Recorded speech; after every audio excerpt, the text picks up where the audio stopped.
오늘은 분노를 어떻게 극복할 것인가에 대해서 함께 마음과 삶을 나누고자 합니다. 어떤 사람이 우리가 보는 눈앞에서 고양이 고기를 먹었습니다. 우리는 전율을 느끼며 그 사람에게서 멀어지고 싶은 심리적인 욕구를 가지게 될 것입니다. 아무렇지도 않게 우리에게 다가오는 그가 부담스러울 것입니다. 우리가 분노의 주인공이 되어 분노를 터뜨렸다면 우리는 고양이를 사람들 앞에서 먹어치운 사람으로 취급될 것입니다. 분노는 이렇듯 분리와 결별의 욕구를 자극하는 거칠고 황폐한 에너지입니다. 야곱의 딸 디나는 동네 구경을 나갔다가 하몰의 아들 주장 세겜에게서 강간을 당합니다. 야곱은 이 고통스러운 사건을 겪지만 아들들이 들에서 돌아오기를 기다렸다가 아들들에게 그 사건을 말합니다. 디나의 오빠들은 대노하였고 칼을 들고 나아가서 그들에게 복수합니다. 여자와 아이들을 사로잡고 한 부족을 칼로 멸절시키는 일을 감행합니다. 그 정당한 듯한 분노는 한 종족을 위기로 몰아넣었고 그 일로 위기감을 느낀 야곱은 베델로 올라가 회개의 단을 쌓습니다. 야곱의 생애 말기에 자녀들에게 유언을 하는 장면에서 그 일을 다시 거론하며 창세기 49장 6절과 7절에는 그들의 미래에 대해서 분노의 문제에 대해서 다시 한번 생각할 것을 촉구하며 그들의 미래에 대해서 애원합니다. 시므온과 레이는 형제여 그들의 칼은 폭력의 도구로다. 네호나 그들의 모의에 상관하지 말지어다. 내 영광아 그들의 집회에 참여하지 말지어다. 그들이 그들의 분노대로 사람들을 죽이고 그들의 혈기대로 소의 발목 힘줄을 끊었도다. 그 노여움이 혹독하니 저주를 받을 것이라. 분기가 맹렬하니 저주를 받을 것이라. 내가 그들을 야곱 중에서 나누며 이스라엘 중에서 흩으리로다. 이렇게 야곱은 예언하고 있습니다. 노여움이 혹독하면 저주를 받는다는 것입니다. 그리고 분기가 맹렬하면 또한 저주를 받을 것이라고 야곱은 전 인생을 통해서 배운 삶의 진리를 이렇게 인생의 말년에 자녀들에게 나누고 있습니다. 우리 안에 노여움의 혹독한 열기를 가지고 있으면 그 혹독한 열기가 우리에게 저주를 가져올 수 있습니다.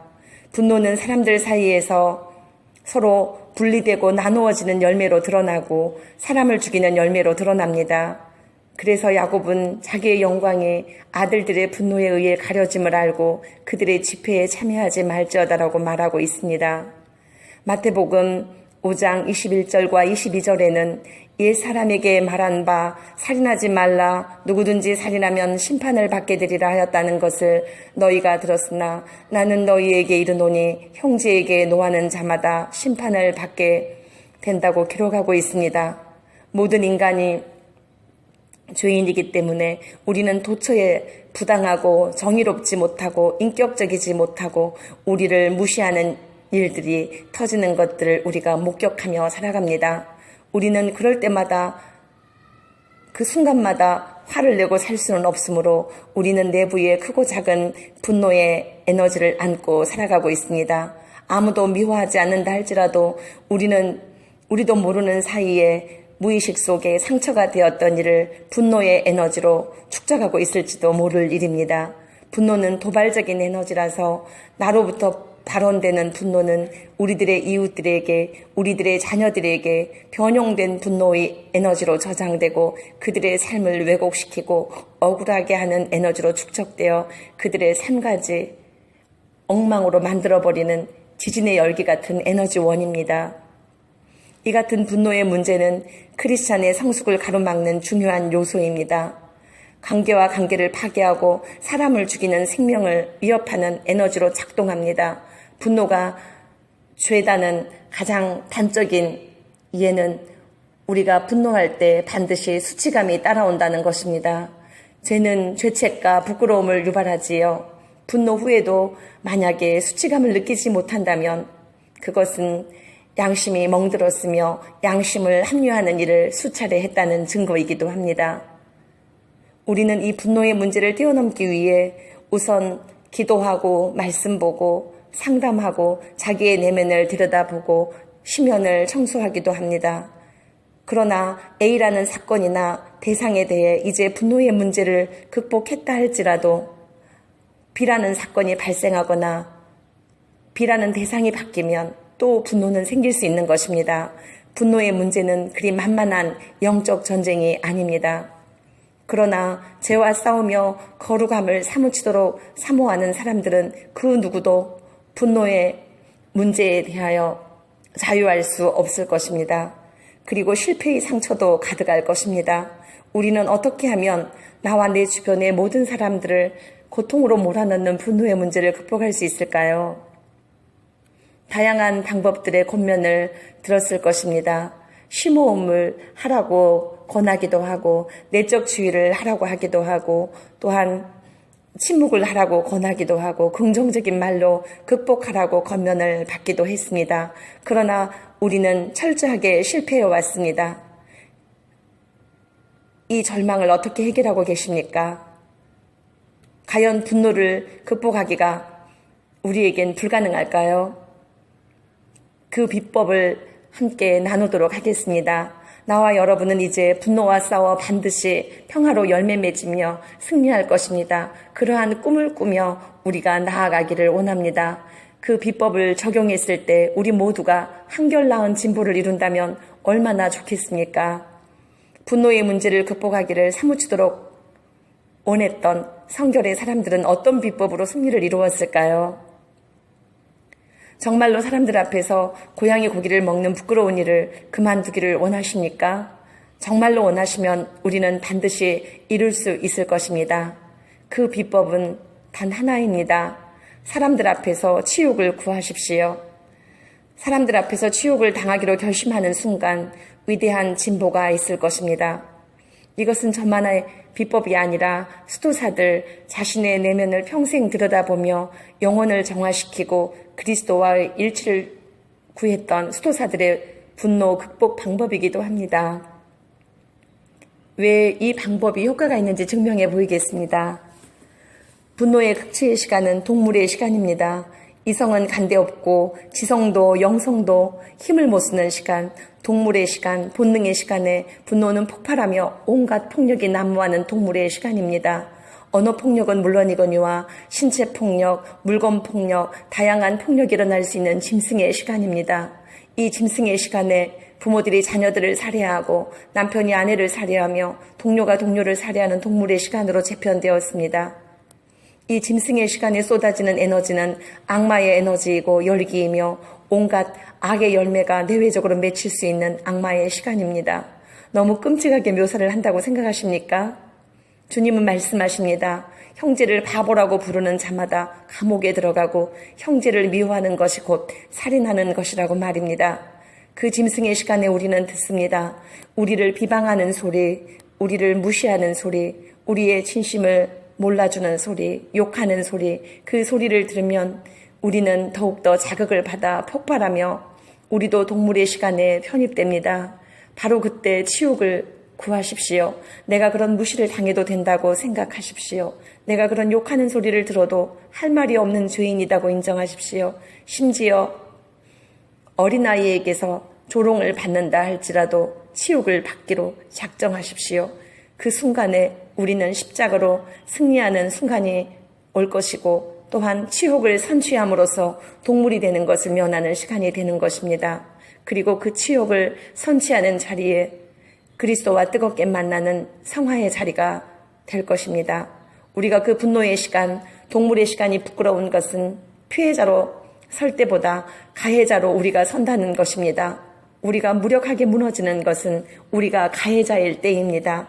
분노는 타인을 해치고자 하는 강렬한 의지입니다.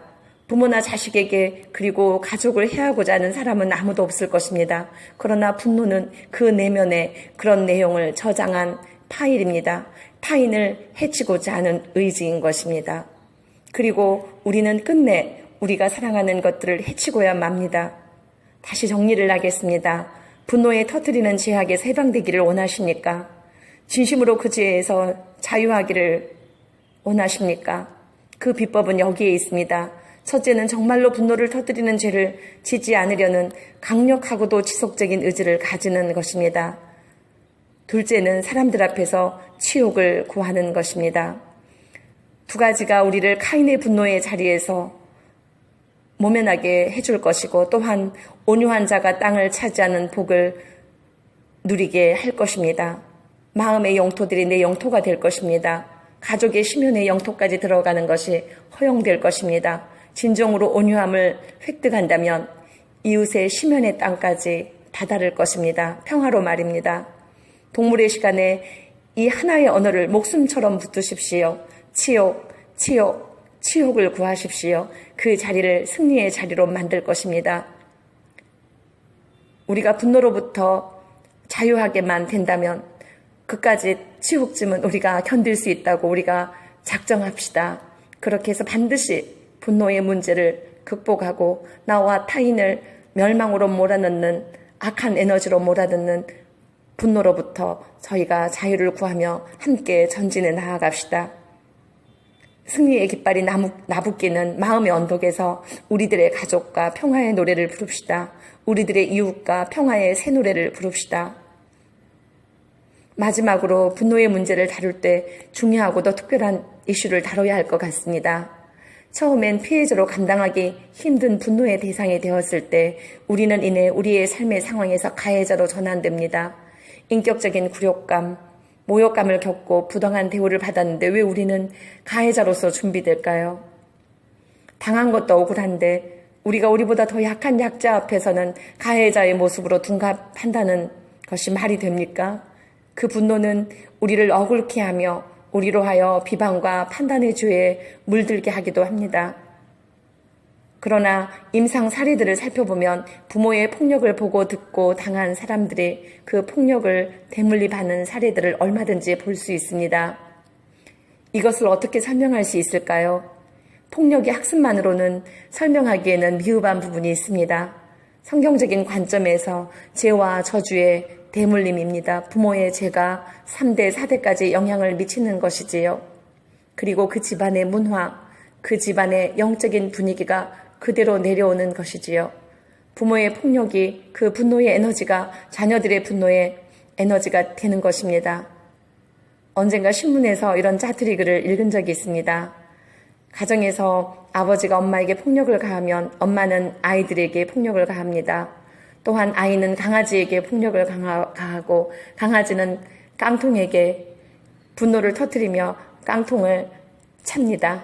이 이야기는 많은 것을 시사해 줍니다. 나로부터 발현되는 분노의 에너지가 가정의 문화, 교실의 문화, 공동체의 문화를 억압과 부자유의 공간으로 만들 뿐만 아니라 긴장과 공포의 에너지를 나누는 죄의 뿌리가 될 수 있음을 우리는 명심해야 할 것입니다. 우리들의 어린아이들에게 분노를 축적시키지 맙시다. 분노를 터뜨렸다 하더라도 공적으로 회개하고 사죄를 청하고 돌이키기를 반복하여서 우리 아이들의 마음속에 있는 억울함들을 만들어 주지 맙시다. 얼마나 분노의 죄를 이기는 것이 어려운지 우리는 이 죄악과 맞서 싸우기 시작하면서 좌절할 것입니다. 금식을 무색히 하고 기도를 무색히 하고 분노의 에너지를 잘 정돈하고 승화시킬 수 있을 때 우리는 나와 공동체의 평화의 미랄이 될 것입니다. 그리고 빌립보서 1장 6절에는 너희 안에서 착하신 일을 시작하시니까 그리스도 예수의 날까지 이루실 줄을 우리는 확신하노라고 기록하고 있습니다. 우리 안에서 착하신 일을 시작하시니까 이룰 것입니다. 우리는 날마다 성화되어 갈 것이고 10년 전보다 더 거룩에로 나아가고 있습니다. 우리는 연약했지만 우리를 성장시키시는 하나님의 위대한 노동은 우리를 몇 년 전보다 훨씬 이해력도 통찰력도 성숙도도 더한 모습으로 성장시키셨습니다. 우리의 신앙은 더 폭이 넓어졌으며 많은 편견이 깨뜨려졌으며 우리의 인간에 대한 사랑도 깊이를 더해가고 있습니다. 주님은 우리를 장성한 분량까지 자라게 하시려는 의지로 우리를 이끌어가고 계십니다. 우리 안에서 예수 그리스도의 형상을 이룰 때까지 말입니다. 우리는 연약할지라도 우리가 죄와 싸우기를 피 흘리기까지 하기로 결심한다면 주의 성령께서 이 거룩한 일을 이루실 것입니다. 감사합니다.